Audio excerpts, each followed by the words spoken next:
mítico de... Tú ves como si fuéramos conduciendo. Sí. A ver, resumen ahí, Borja. Espera. A ver si enciende. No enciende. No enciende. A ver, pues cómo es la historia. No la llave.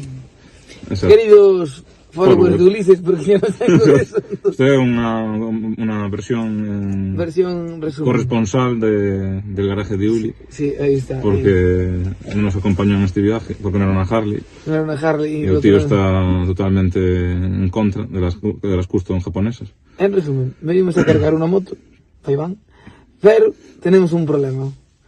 Llegamos bien, pasamos la nieve, los temporales, Sí, la lluvia, sí. todo perfectamente. Llegamos aquí, aparcamos. Cargamos la moto perfecta, la atamos, calculamos la perpendicular a la línea del voltaje de la caída. Todo perfecto, perfecto, un viaje perfecto, a la 1:15, digo, arrancamos, llegamos a casa, comemos un chuletón y fuera, el día perfecto. Pero ¿qué pasa? La llave. Que en este caso la llave no es la llave de abrir las puertas, la llave de tomar por culo. Se jodió el inmovilizador y le das. Y no. va, mira. Trata de arrancarlo, Carlos, por Dios.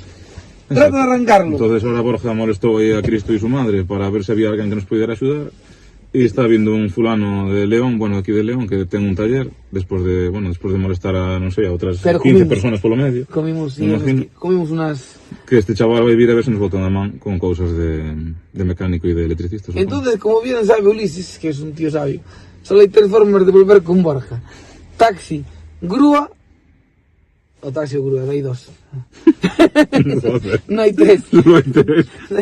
La tercera era el coche, pero no va. La más inverosímil, desde luego, es que el coche funcione de vuelta. Sí, pero la culpa es de Renault, es un Exacto. Renault. Tres Exacto. cosas pasan, no compréis Renaults.